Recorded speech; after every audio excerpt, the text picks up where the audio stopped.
Hey, what's up guys? In this video, we are going to be applying what we have learned so far. In the making of this video series, when I was putting it together, I wanted it to be very intuitive and I wanted things to lead into things that contextually made sense. I didn't want to go through every single effect linearly. I'm jumping around, and the reason why I'm jumping around and why we're making this video now is, as of right now, you have everything you need to know to make a track. We know a synth, we know a sampler, we know a basic drum machine, and we have filter and EQ effects. And with those things, we can make a track and get ideas down. And I urge you to do it. Limitate yourself, set up limitations, and figure out the tools, and you will be well on your way. So let's actually go into the collections in the browser here. I'm going to highlight the only devices that I can use. I'm going to rename this, and I'll say, I'll just call this one so far, just because I don't have any good name to call it currently. And this is essentially favorites, and they're color coded. So far is red. Let's go into the instruments. We know analog, right? I'm going to right click on that and then select the red highlight thingamajig, and the red dot will highlight there, and analog will show up in the so far collection. This is what we know so far. Next up, we got to go into the audio effects. I'll just do this right quick. I will right click on and set the auto filter to that collection, channel EQ to that collection, the delay to that collection, EQ8, EQ3, and is that everything? No, there's also filter delay right there. And let me just see, is that everything? That is delay, channel EQ, auto filter. Yeah, that's all of the stuff that we know in terms of the live devices. Oh, also, we know impulse. So good thing I have notes. So I'm going to go into the so far collection. These are all the things that we have. And back in the day, people made tracks with far less than this. And it's important to not get boggled down with all of the options that we have. When I started out, I was struggling to understand synthesis, and I would just move knobs around and not really attempt to understand what was going on.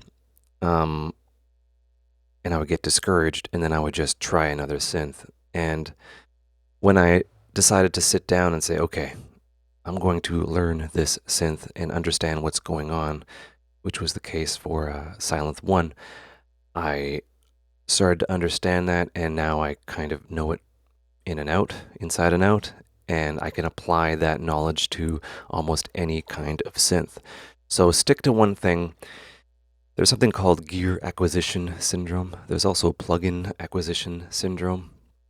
It's important to stick to things so you can learn them. So let's go into arrangement view. And this is arrangement view. I'm going to get rid of these sends down here.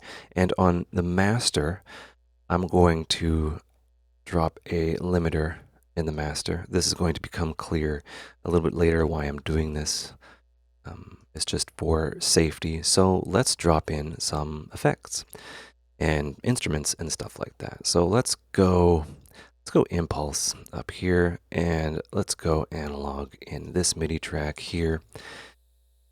And let's get a 1-bar loop going on. Let's start creating a track here. So we can select an area, and right now, just from my muscle memory and how I go about things, I know that the selected area is 1 bar because it's as 1 divided by 1 here. This means that one of these cells that you're selecting is 1 bar. We can actually right click on that area and then go loop selection. And that selection will loop. We can select this top part here and zoom in, and it'll automatically divide into 16ths. But there is a grade and then like a not so grade and then a grade part. We can kind of look at this and notice that this would be a quarter bar. These are beats, right? And we can confirm that this loop is 1 bar because we can go up here and see that this is, 1 bar. This lets us know. So if you're ever confused, there's a bunch of different references that you can look at that will dictate whether or not the area that you have selected is 1 bar. Right? Even if this is different, if we select like an arbitrary selection, we'll notice, oh, that's 2 bars. Let me just bring that down. Or if it's like a division, it's not quite the length of 1 bar, we can just bring that down, bring those 2 numbers down. 1 bar, 0 beats, and then 0, divisions of that. To be honest, I never really use this area because it's kind of not pointless. It's very useful, I guess. But, instead of like typing in a start point of where you want the loop to be and the length, you can just grab any area and just right click and select loop. So in Live, there's a number of different ways to go about doing things, and it's really good for your workflow. So let's leave impulse and analog here for now. Let's drop in some samples into the audio tracks. And what we can do is we can go into packs, go into core library, and go into drums. Nope, samples. And we'll go into drums here. I want some kicks. I like that. That's a good example. Let's get a kick loop going on here. I'm just going to drag that into there. And I know that each one of these is a quarter. And I can verify that by right-clicking and setting the grid to quarter, right? So now it's really a quarter. And I'll notice that I want to kind of have this set up so, it's a 4 on the floor kind of kick beat thing going on here. If I were to copy this and then select the area here, paste it, it doesn't line up, right? So I actually need to shorten that clip. And I'm going to go back into the narrow adaptive grid just because I think we should work in that for now. But if you ever at all get confused over what the grid is actually doing, you can select any kind of fixed grid that you want, 1 bar, right? So what you select is 1 bar. We can confirm that down here. It's just a very important concept to understand. Let's zoom in a tiny bit more. This is our kick here. We can actually grab this top part, right? The color part with the name, right? If we grab something else, we get these things called fades, which I'm going to show you in a moment. We can actually take this and shorten that clip. Because again, we'll double click here. A clip is just a container for an audio file or a MIDI file. And if we shorten it, we're not actually shortening the audio file. We're shortening the clip in there that it represents. And I can zoom out like that. And what's happening is the length is just being cut off from the end. The actual audio file is still in there, right? You can see that. And I can actually shorten it here and it will reflect in the clip in the arrangement view, right? So important concept to notice. What you change here in terms of length will affect the clip down there, but you're not actually changing the length of that clip. So let us get more of a 4 on the floor kind of beat thing going on. We could do this. We could just keep on dragging them over and doing that. That's kind of silly and pointless. What we can do is we can actually right-click, copy, and then select the part where we want to copy it over, right? I'll click there, and I can right-click and paste, and the start position of that clip will be pasted where that point is. Oh, that didn't do it. I need to paste. Yeah. And I can paste it here by selecting this area, right-click, and then pasting there. So you get to choose where you copy and paste. But there's a better way to go about it. We can go Control-C to copy, and then Control-V to paste, Control-V to paste. And that works out quite well. But let's say that we want to just rapid-fire duplicate this as per its length. So when this clip ends, I want another clip exact copy to be pasted there. And that is done with the duplicate function. We can right click and select duplicate, and it'll just duplicate it over. But better yet, this is an important shortcut. We can hit Control D, and we can just keep on pressing it, and we can just rapid fire that. And that makes things really easy for copying things over when you want to break out of that one bar loop, get into, 4, 8, 16, things like that, right? And you can even select an entire area and then duplicate that and do things like that. Really, really cool. So we have our kick loop thing going on, right? And there's an important consideration now with this particular sound. When you drag something into, I'm just going to get rid of all these because we need to do something first. When you drag something into live, it will smartly assume that the sound starts instantaneously, and it will fade it in a very small fade. And what that will do is that will prevent clicks and pops from occurring. Well, on a kick, you want that click to come through. So if we actually zoom in to the kick here and we hover over this area, we will notice that there is this curvy thing that is making our kick kind of sound muffled. And it does this by default. You can turn it off, but I recommend you keep it on because it works very well for a number of different samples, but for kicks it does not. So if we listen to this kick here in the preview, we listen to it here, right? We're missing some information. We can drag this point here and we can actually fix that kick. I mean, this is a different example. Let me find a kick that has a better example. Maybe the 70s one. Yeah, there we go. Okay, so there's a 70s kick here. I will just disable this track, kind of mute it, so to speak. There's this 70s kick here, right? Lots of exciting content at the beginning of that kick, but then this kick right here, kind of muffled, right? If we take that and we prevent it from fading in, it will be a proper kind of one-to-one recreation of that, right? And these are fades. These fades are very useful. They just quick fade in, fade out. And we do this all the time in, like, when we're editing video and stuff like that. When you have one piece of audio leading into the next in Premiere, you have to fade or crossfade or do something like that. Because if the thing starts here, right, it's essentially a square wave, right?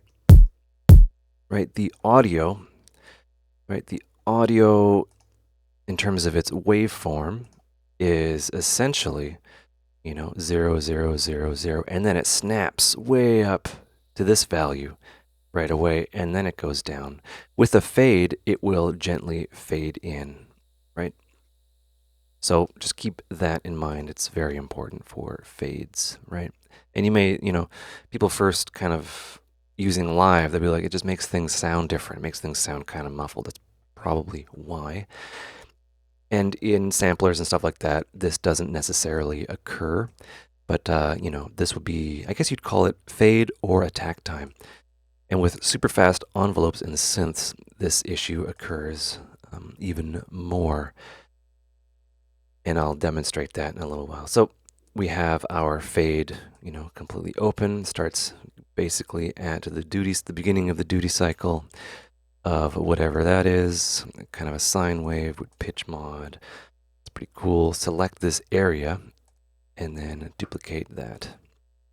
And we'll, unmute it by enabling the track again. All right, cool. Let's actually use fades in a creative way. This kick is much too nuts. There's a fade at the end too, and what I can do is I can actually shape this kick so that the volume is a little bit gentler, and I can adjust the curve as well, and there's a real-time kind of feedback of what that's doing. So I can compare this kick, the first one, to the next one, right? And it gives us a little bit more headroom and a little bit more space to play around and have some stuff in between the kicks, the offbeat. And we're going to do that right now. So we have analog in this channel, right? Analog should be pretty familiar. We spent 2 hours going over it, but it's a lifelong journey understanding these kinds of synths. What I like to do is I like to have kind of analog below the kick, right? I like to work left to right, obviously, and I like to work top to bottom, and I like to group things in order. You will kind of, as you go along your journey, you're going to just get into workflows that are comfortable for you. This is comfortable for me, so when you see me doing this, that's probably why. It's like, why are you rearranging things? They are in order of instrument type and where on the frequency range they inhabit each other. It's more of a, I don't know, like an obsessive thing that I do. But let's get analog in there. It is armed to record, which basically means it is receiving outside data. And auto is on, and we have this keyboard option selected. I can hit a key, and I can find a note by, this is on my typing keyboard on my computer. I'll hit Z to go down an octave.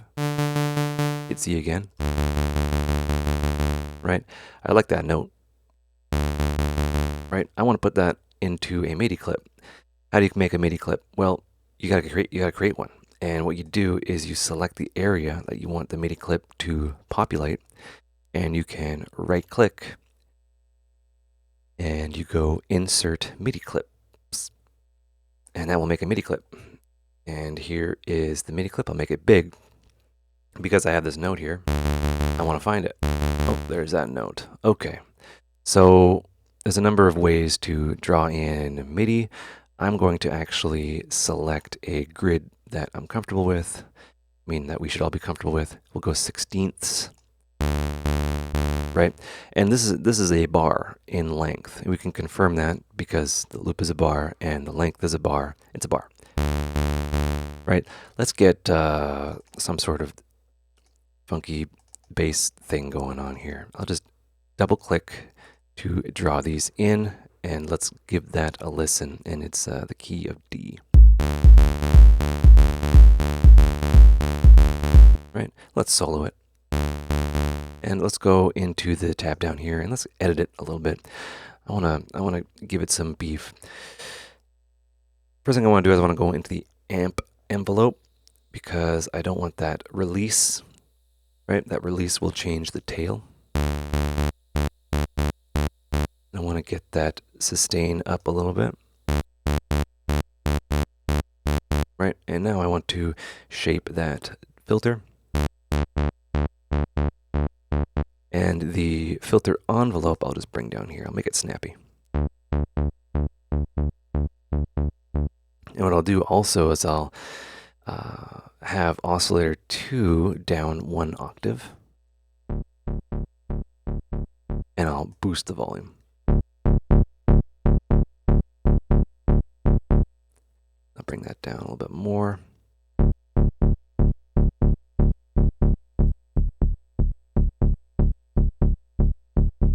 Right, let's give that a listen with the kick and the bass here. Right, that kick is a little bit overpowering. So let us click on that there, and we'll go into what we're allowed to use. Let's go, 9 times out of 10, I will use EQ8. So let's actually use that because it's one of those exceptionally useful devices. I will double click on this spectrum here, and I've essentially made it Biggie style. And I can see that kick there. I'm actually going to shape some things. And the layout has changed, obviously, but this is the band number 2, and I'm going to adjust the Q down here, right? So it's kind of a different vibe than what we're used to. We can, of course, work this way. But we can also double click and we can have a really nice representation of what's going on here.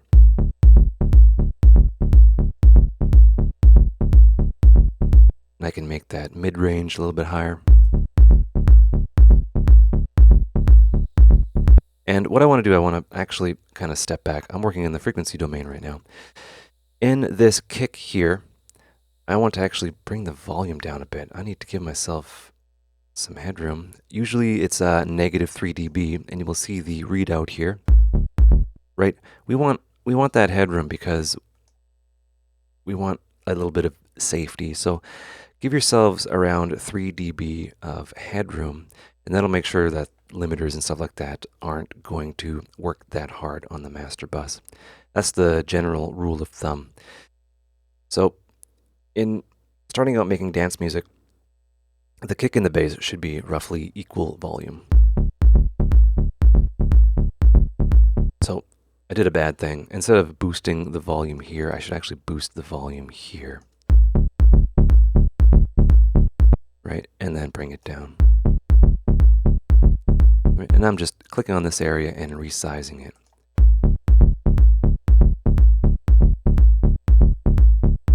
Cool. Let's go and move on to... Oh, you know what I didn't drop in there? Another thing we're allowed is the simpler. Very important, actually. I didn't write that down, but it's something that we covered. It's a very important device. This is essentially a sampler that will give us a lot of benefits. So I'm just going to collapse this channel 4 here. And having empty channels is something that I do to kind of segregate things. And when you have large files, large projects, it's good to segregate things. These don't take a whole lot of overhead. We can afford to do that. Let's get sampler in there. We'll just drag it into an empty device, drop-in thing, an empty part of the project. And that will load up. Let's find a sample that we can put in there. And we'll go into packs and let's find, yeah, let's look at congas. Yeah, that's cool. I'm going to drag that conga in there and I can play this like a synth. Pretty low.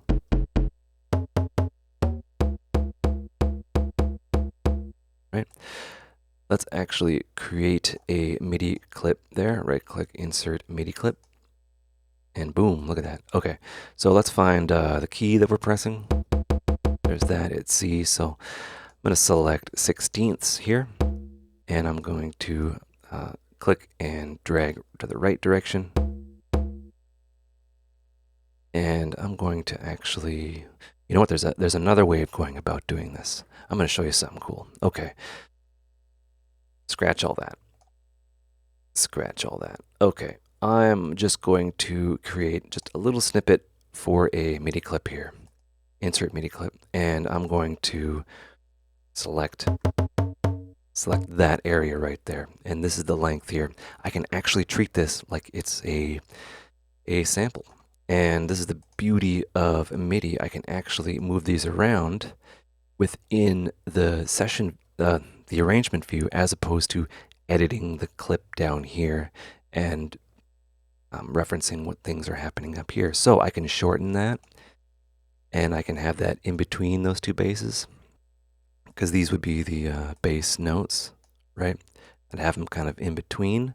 And yeah, let's give this a play and just move these around and right click and duplicate and or copy and paste, whatever you want to do.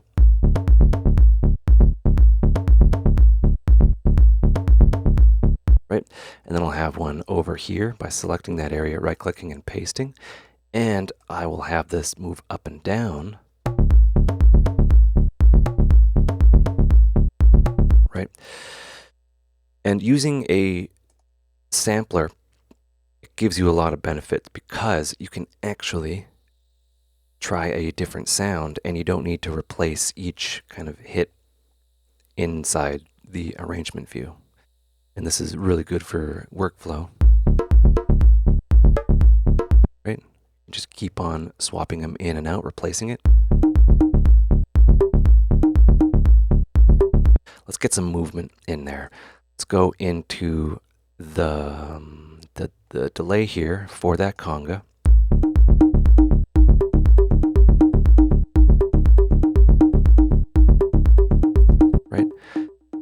Let's go into the controls here and let's pitch this up. We can actually go into the controls and transpose.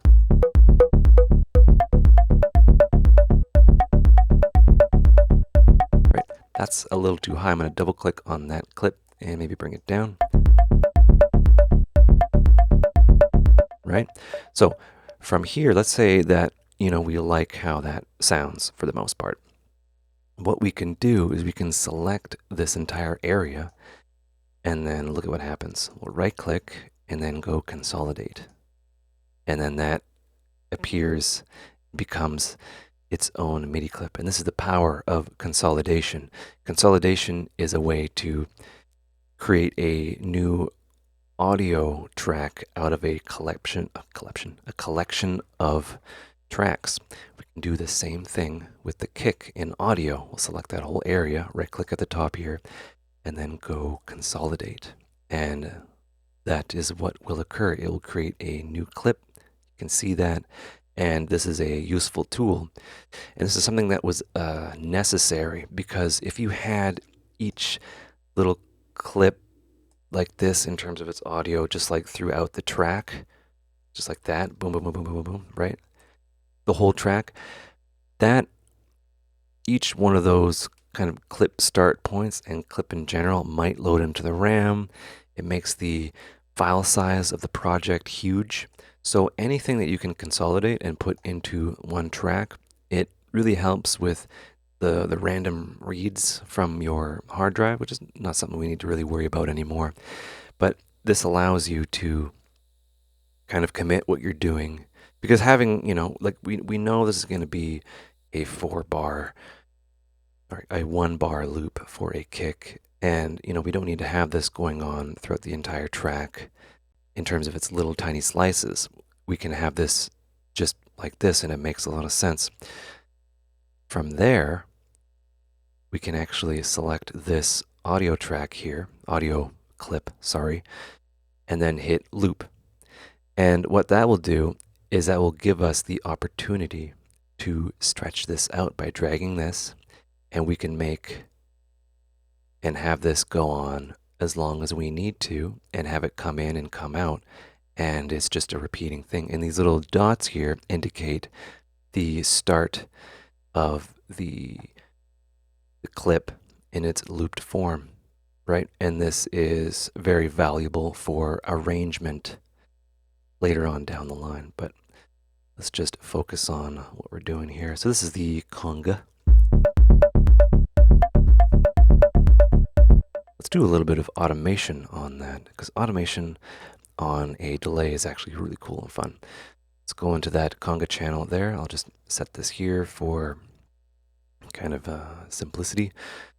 I'll double click that to collapse that. And let's look at the delay here. Let's tweak it a little bit. Let's unlink it from the left and the right. Remember how we did that? I'll have 1, 2, I'll have 1, 3. Right, so we're filling up more of the stereo field. And what we can do is we can essentially change, well, obviously we can change the filter of the wet signal. And what I'm going to do, actually, I'm going to have a delay before this. You can have as many different configurations of effects as you want. So this first delay here, I will have it set to time.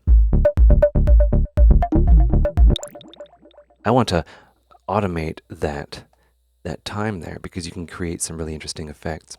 So there's a number of different ways I can go about doing things in live. I'll just right click and then go on the value that I want to automate over time, and then just go show automation.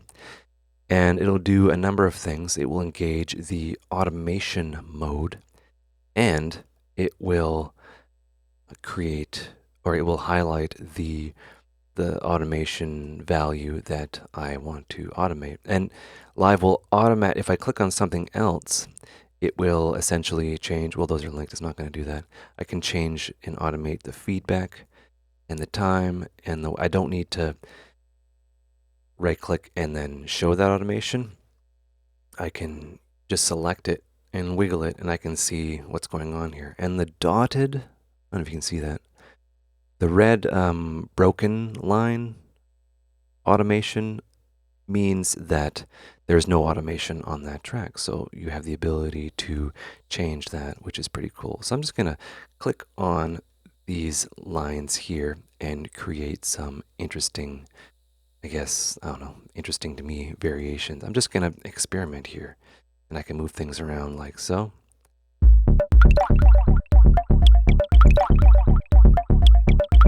Right, might be a little bit intense.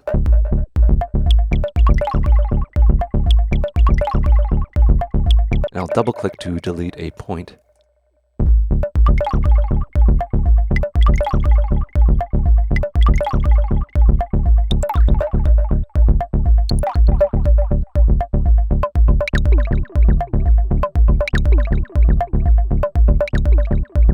And I'll bring down the wet dry.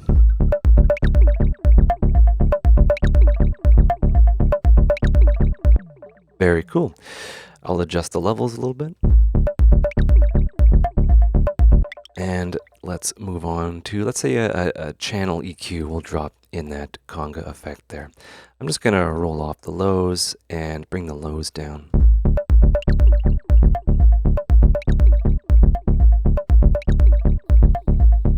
And then adjust the values there.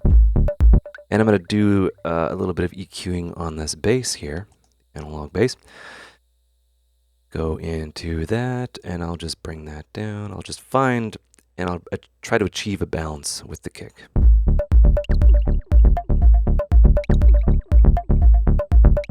For some reason, I want to highlight that top end. I'll turn off that conga. Right, that kick is doing something funny, and that is because of the fades. I want to actually turn off the automation mode. I'll just go over here and do that. So at the beginning of this, yeah, there's a fade, and I want to get rid of that. Okay, so now it should be, contextually correct. Let's actually group these two channels, or tracks, interchangeable. I will select the first one up here, hold shift, select the other, and I will right click, and then I will group tracks. And what this will do is this will essentially sum both of these tracks into one. And why would I do that? Well, this gives me the opportunity to process both of these at the same time. I'm going to drop in an auto filter in this first group here, and this will essentially be a single effect that will affect the kick and the bass, right? And this I will right click and rename. Let's call it kick and bass, right? And I'll prove it.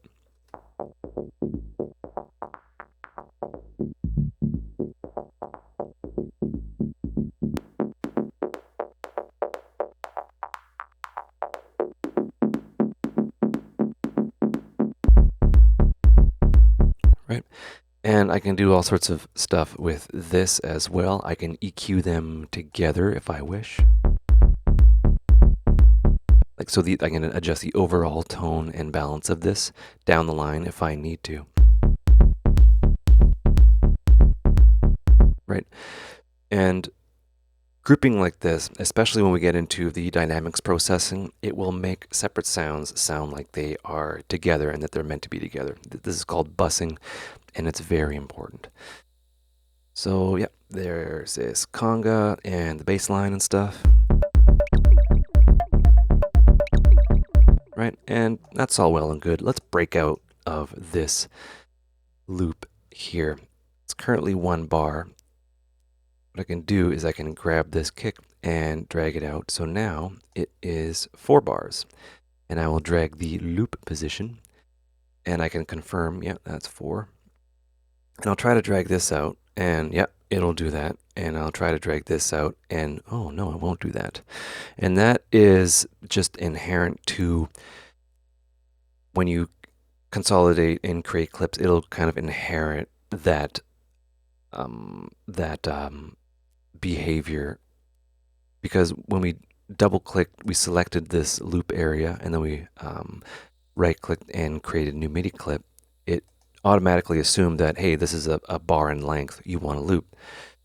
But when we selected the tiny one shots and put them in, remember, it will be like, okay, this is just a one shot, right? And it doesn't assume that it is a loop. So I'll bring that back there and I'll double click and go in here and I can just engage and say loop. And then when I drag this out again, it will effectively loop it. So there's an important consideration here that's about to happen. Let me just give it a play.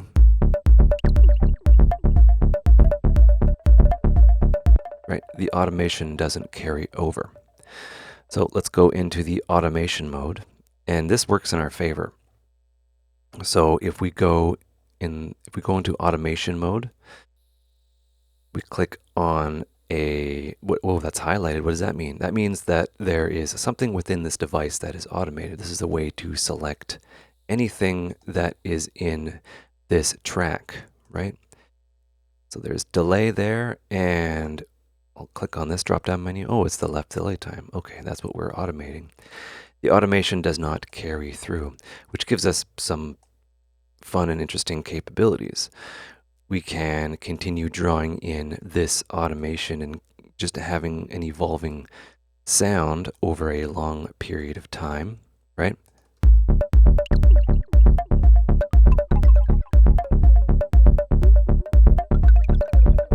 Right, for the sake of argument. And that works out quite well. But if we wanted to actually copy over this automation mode, or this automation line, because we copied it over when the automation wasn't selected, we can actually select this and then duplicate, Control D, and it will duplicate that automation into the next lane. Conversely, if we have a long clip and the automation values are not there, and we'll get into this more in detail in a later video. If you want to actually just duplicate and copy over the automation, you select the area of automation, you right click, and you go duplicate, and it will duplicate that automation as well. So it gets to be kind of confusing, but you'll get it. So we can just select that and then hit duplicate for that automation, and it will just duplicate that automation, but only if we are in automation mode. So there is that, and I hope that is satisfactory to our explanations. So many cool things you can do. We can, change and invert and stuff like that in terms of its automation value. We can select this area, right click, and then go clear envelope, which clears everything, actually, which is something I don't want to do. We can simplify it, which kind of, well, if we have a pen tool and we have this sort of thing going on, we can simplify it. And I will take off the pen mode, or I can hit B. We can right click. We have to right click on the automation. We can simplify the, no, actually, no, that's not it either. Let's say if we turn off the grid completely, so there's no grid snapping, and then we draw in. So this is what I was actually trying to get to. When you draw in like a complex automation mode like so, that doesn't snap to the automation. I think it automatically does it, but if we select all of it, we can simplify it. No, it automatically does it. So never mind. Actually, yeah, it does it automatically for some reason. I'm not too familiar with this mode, but it gives us the opportunity to draw things in, and it will kind of smooth out values and interpolate as we see fit, and we can do all sorts of fun things with that. So let's actually take it off pen mode, right click, and clear envelope. We can draw some things in again, kind of by just selecting an area. Let's just do that. This is the old school way. Advanced automation, we can press Shift, no, Alt. Press and hold Alt, and we can actually, I don't know if you can see that. We can we can curve that automation and make it not as linear. So that's another really cool way it'll interpolate those values. So it's more akin to like a human moving a value, and that's essentially what automation is just moving a value. Let's look at things we can do with the auto filter on, say, a bass here. So we have this bass, right? It's at a kind of time signature. And what I can do is I can drag in the auto filter. I'll have it pre-EQ, and I'll go to the LFO. So the LFO is a modulator that is mapped to a shape, and we covered this in the amplifier section. And a trick that I like, or a technique that I like to do, is I like to have the auto filter have the ability to kind of move along in time with the beat at a ramp down. So I'll click on the shape and I'll go to ramp down here, right? This is a ramp down, and then I'll synchronize it, right? Click. Right now it's at hertz, but I can also have it synchronized, and it synchronizes to the BPM, which is currently 120. So as I bring this value down and then bring the amount up, you'll hear that the filter will kind of start open and then closed at the start of each of these, I guess you'd say, the grid divisions. And I'll just select 16ths, and we can see that, yeah, effectively that LFO is snapping down, and it's actually really cool. I'll just take it off automation mode here.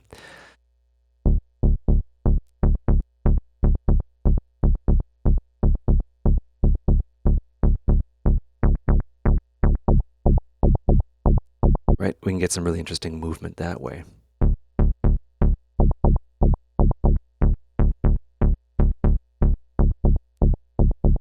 Or we can double it, or we can have it at an eighth, which is pretty cool. Right, so we're getting some movement in there.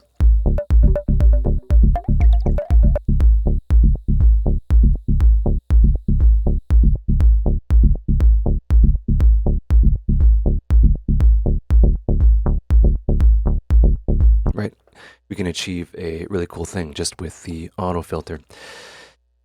I would get into impulse a little bit more, but we're going to be using something that has superseded that in a little while, and that is the drum rack. So I'm going to wrap this video up. This project file will be available for download, and you can kind of see what's going on and look at it and enjoy and see if you can add things to it. And I'll just say, we can go in here. Let's get a clap in there. It's like, see how fast this can occur, right? So I want to clap, on every second beat, right? Right, that's a cool clap. I'll just drag that there, right? And then select this area, right? Because I want to duplicate that, and I want it to duplicate from this area to this area, and then it'll kind of show up over here, which is very useful. So I can just duplicate that, and there you go. You don't actually need to select a clip area to duplicate. You can select a clip and an empty area, and it'll treat that as one.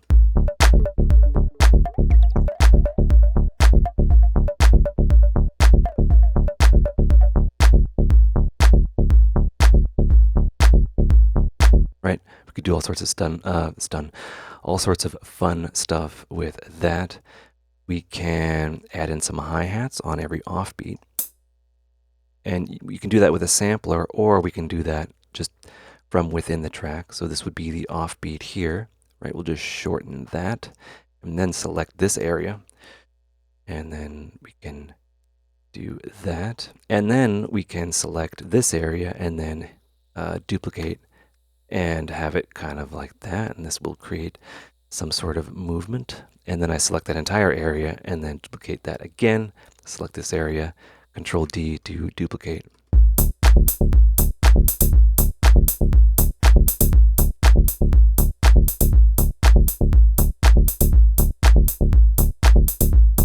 Right? All sorts of cool stuff that we can do. So I hope you enjoyed this video. I hope you learned stuff. With all of these tools, you have the ability to make music, right? We have synth, we have sampler, and that's effectively all you need, really. And then we have the effects that you can add in there, delay, filter, and EQ, and you can make a track that sounds pretty neat. So here it is. It's going to be in the pinned comment. You can download this and continue along and see kind of what I did and play around with it within your project. Right, so I encourage you to add some automation, get some reverb in there, not reverb, delay, and EQ it, and do all sorts of fun stuff. So hope you guys enjoyed. Hope you learned stuff. Take care and have a good one.